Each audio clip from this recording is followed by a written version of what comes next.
भगवान बनने का।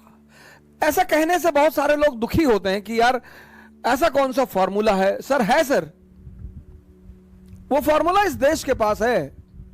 यहां हर आदमी अमीर हो सकता है, यहां हर आदमी खुशी हो सकता है, यहां हर आदमी भगवान हो सकता है। इसलिए हम एक दूसरे को राम राम कहते हैं। बड़ा आध्यात्मिक संबोधन है सर, राम राम जी। राम मतलब चेतना, तो अगला आदमी भी कहता है कि राम राम जी। राम का जो मतलब है ना सर, राम का जो शाब्दिक अर्थ है वो है चैतन्य, कॉन्शियस। और जो भी कॉन्शियस के अधीन होकर जिएगा, यही रामचरितमानस का संदेश है सर। रामचरितमानस का जो सबसे कोर संदेश है वो ये कि हर व्यक्ति को जिहाद करना पड़ेगा, धर्म युद्ध करना पड़ेगा। अब जिहाद मैं नहीं कहूंगा, मैं माफी चाहता हूं, बड़े सारे हमारे मुस्लिम दोस्त खफा हो जाएंगे, रामचरितमानस जिहाद कह रहा है। सर जिहाद ही कह रहा है सर, वो भी जिहाद की। हर व्यक्ति, हर वो इंसान जो पैदा हुआ है, जो इंद्रियों पे जी रहा है, उसे अपने चैतन्य पर आना पड़ेगा। और उस चैतन्य पर आने की जो मिनिमम समय सीमा है वो है 14 वर्ष।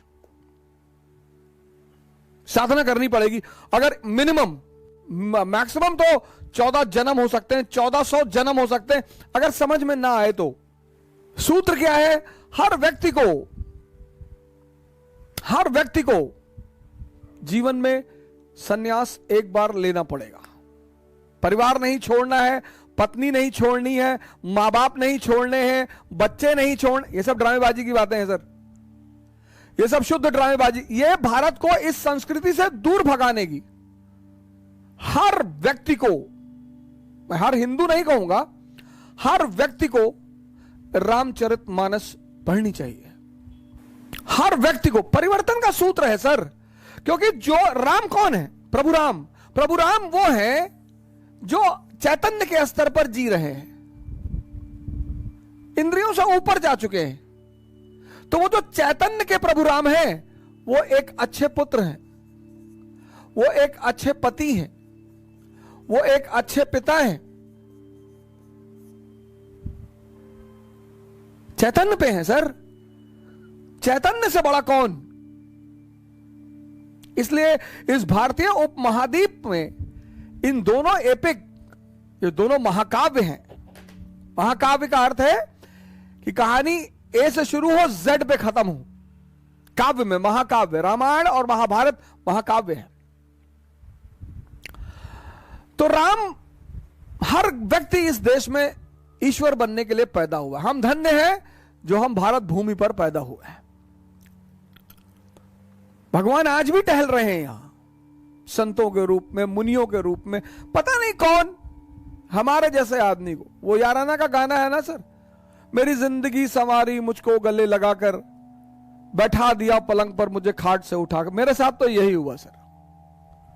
प्रभु ने मेरा हाथ पकड़ लिया और एकदम जमीन के निचले स्तर से उठा लिया सर। सबसे ज्यादा योगदान रहा भारत का, यहां की साधु परंपरा का, यहां की साधुता का।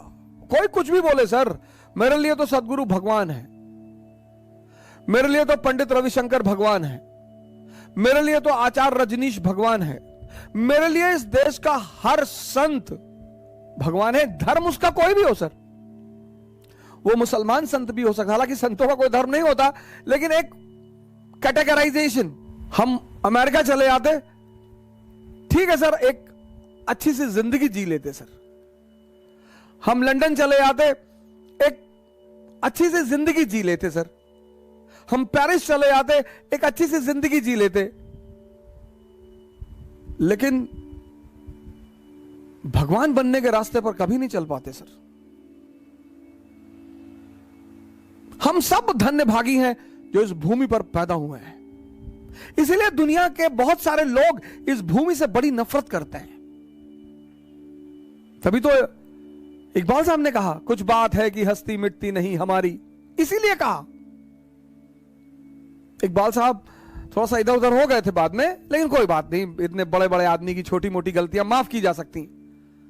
उन्होंने कहा, कुछ बात है कि हस्ती मिटती नहीं हमारी। कौन सी बात? राजा जनक से लेकर सदगुरु तक हमारे पास एक श्रृंखला है मार्गदर्शक के रूप में। श्रृंखला, आपको यह श्रृंखला किसी और मुल्क में नहीं दिखेगी। राजा जनक, बुद्ध, महावीर,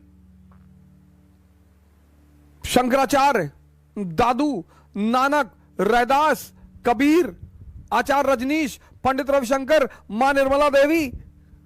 कुछ बात है कि हस्ती मिटती नहीं हमारी, सदियों रहा है दुश्मन दौरे जहां हमारा। जय हिंद।